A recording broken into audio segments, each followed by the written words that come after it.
సాధు పదవర్తి, సమ్మిత్ర చక్రవర్తి, రమ్యత్త కీర్తి, శ్రీ కోడిరామ్మూర్తి. బహుశా వ్యాయామ మల్ల యుద్ధాలపై మక్కువ ఉన్న వాళ్ళకి ఈయన గురించి తెలిసే ఉంటుంది. కానీ నేటి యువత ఈయన గురించి తెలుసుకోవాల్సిన అవసరం ఎంతగానో ఉంది.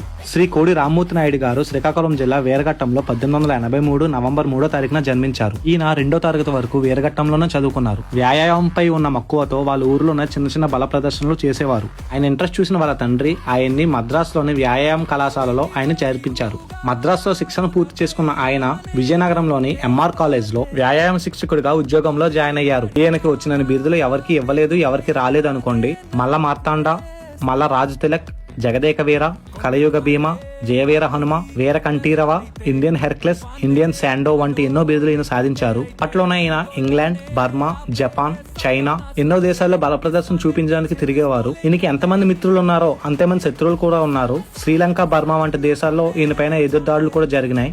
దృష్టిలో పెట్టుకుని ఈయన ఇంకా భారతదేశానికి తన సేవలను పరిమితం చేశారు. ఈయన అతి చిన్న వయసులోనే ఎంతో పేరు ప్రఖ్యాతులు గడించారు. ఈయనని ఒక సెలబ్రిటీగా భావించి ఎందరో రాజులు, ఇంగ్లాండ్ దొరలు ఈయన రాకగా ఎదురు చూసేవారంట.